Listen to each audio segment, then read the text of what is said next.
Hello, hello, hey, sweet people, and welcome to another episode of Inglês no Rádio. My name is Foster, and as always, I am here with. Alexia. Hello, everyone, and welcome back. Welcome back. Welcome to another episode. Welcome to the show. How are you, Foster?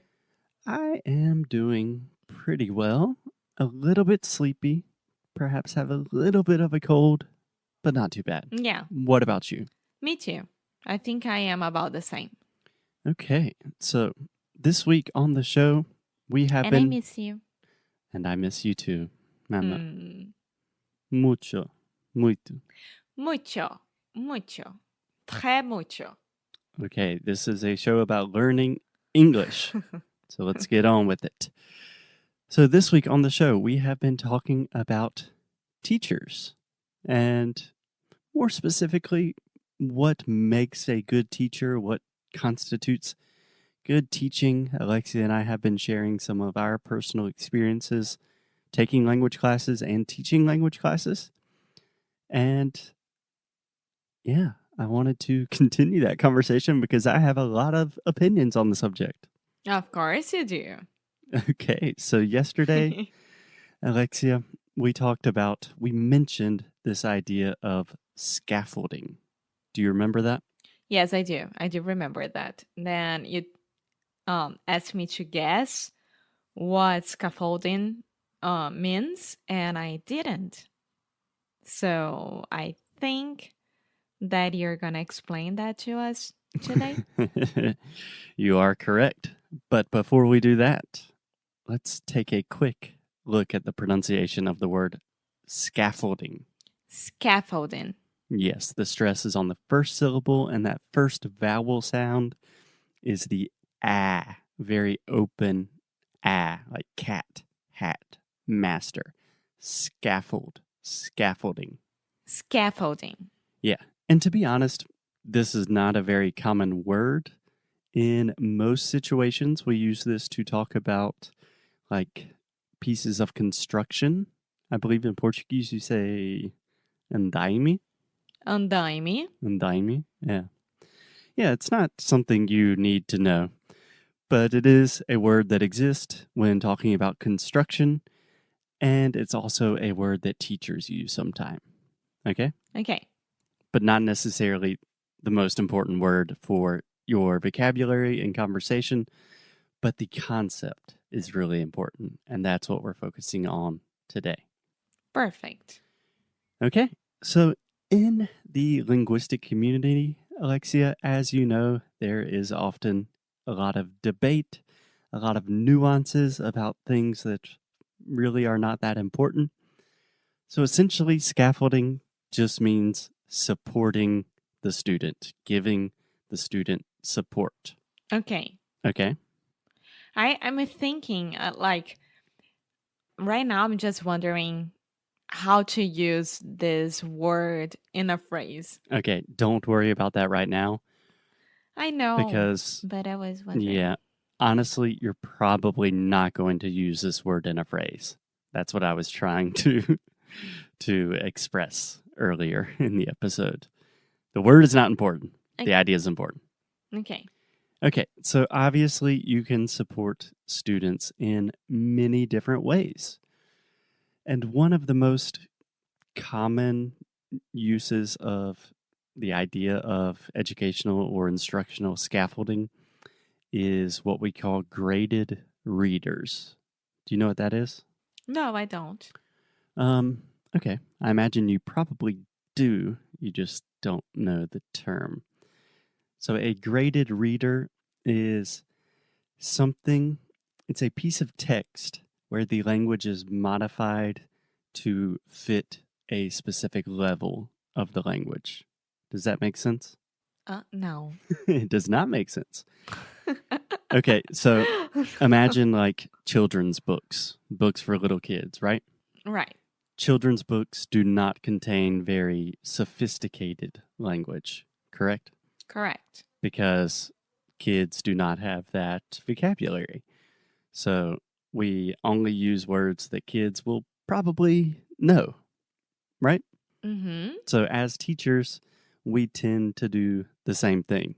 So, for example, if I have let's say a beginner, intermediate English student, I'm not going to recommend something like War and Peace or Moby Dick.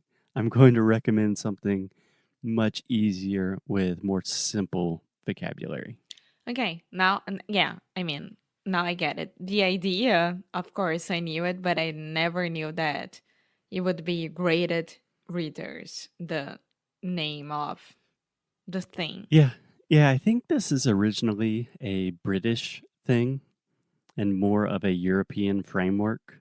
So, as you probably know, in Europe, they have what they call the Common Language European Framework, and you can assess your language level and the way that they approach it. They have A1, A2, B1, B2, C1, C2. A1 is a beginner, Yeah. C2 is totally fluent, right? Yeah. It was a way that they used to do on my English school. Cool. Yeah, at British Council. No, English school, where I learned English. Gotcha. Okay, so just to clarify, these things exist. So, for example, let's say you are a beginner, you can get specific books or resources that are designed for A1 or A2 students. So, most of the vocabulary is not easy, but relatively understandable for you. Okay. Okay, so that first general idea makes sense to you. Yeah, of course. I mean, we had to provide what the student needs, right? So we can't give them more than he's capable of understanding. And the more that you need to start including during the classes and etc. is organically and not like, hey, there you go. Here's a book. I want you to read it and then give me a text about it. And the student won't be able to read because he doesn't know the words and it won't make sense for him. Exactly. Yeah. So, with the technical academic definition of scaffolding, really the idea is you identify where your student is and you teach them and give them resources that are just a little bit higher, a little bit outside of their level, so they're consistently learning.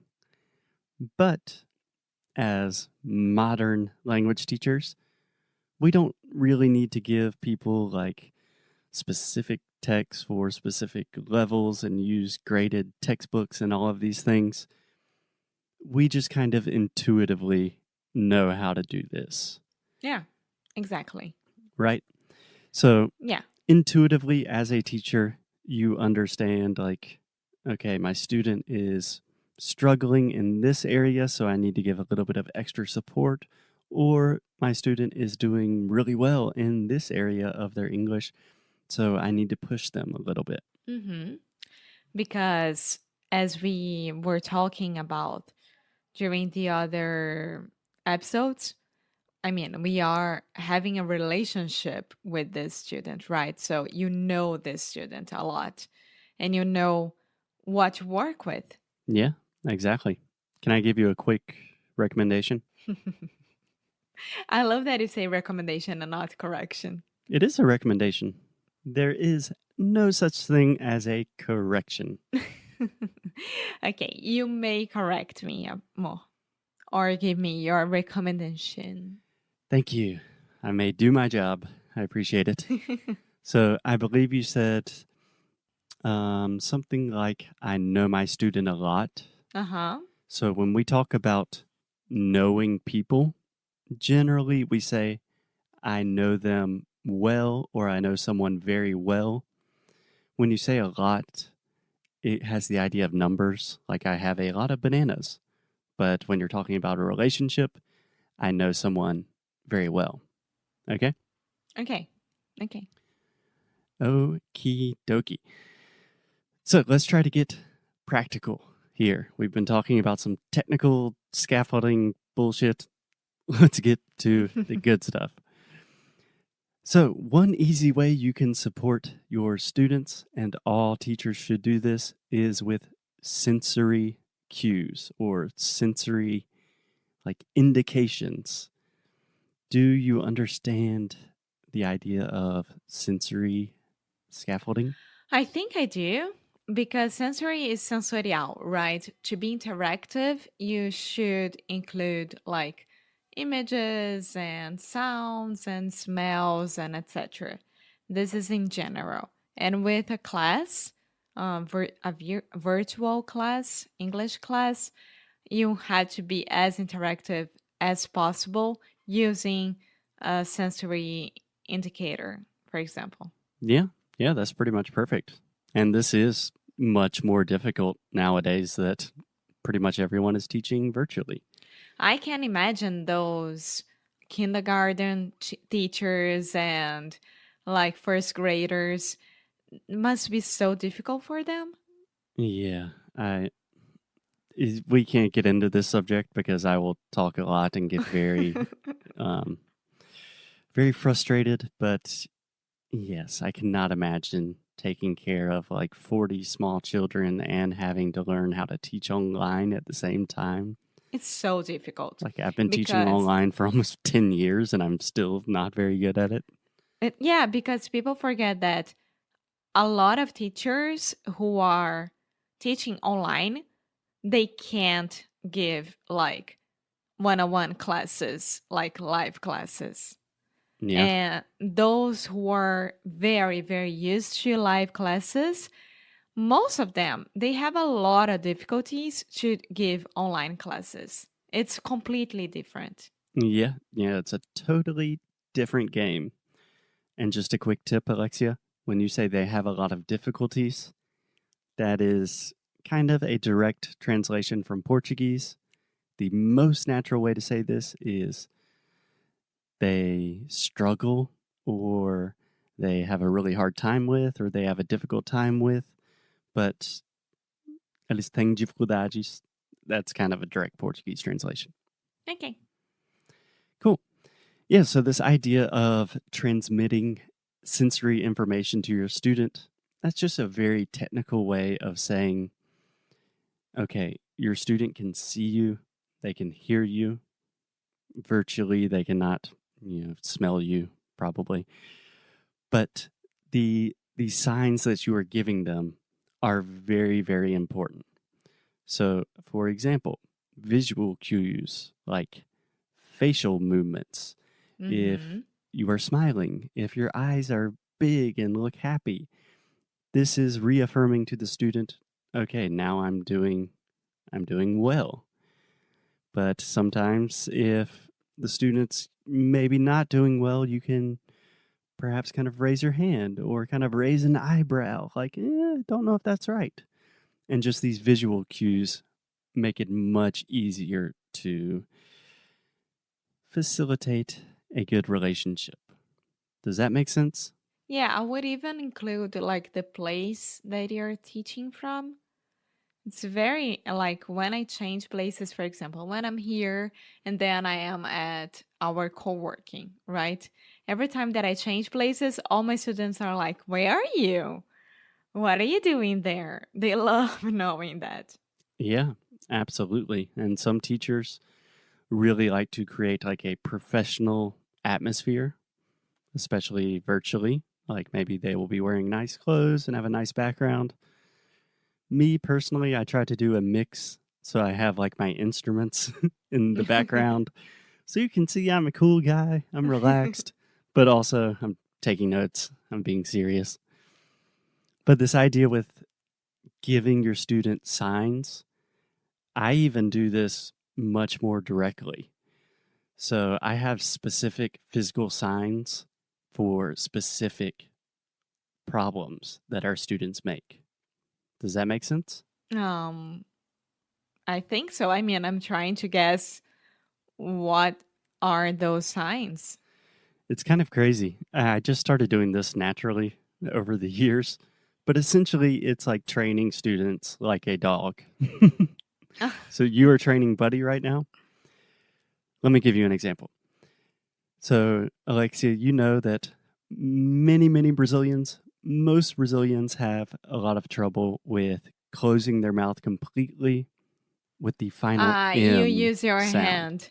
You use your hand. Exactly. I know that sign a lot. So, for example, if one of my students is trying to say, I'm from Brazil, and they say, I'm from Brazil, and they're not closing their mouth completely with the final M in the words I'm from, I close my hand, I make a fist, and it's kind of the motion of closing your mouth. Yeah, like grabbing something. Exactly. And after I do that a few times, and I say final M, and I do that same physical motion, in the next class, I don't have to say anything. I just very subtly make that motion with my hand, and they automatically know, I need to close my mouth. Foster, o encantador de humanos. Okay, on that note, I think we should end this very discombobulated episode. And tomorrow, we will be back with a more prepared episode. It will be our last day talking about teachers, and then we will start talking about you, the students. Okie dokie. Bye.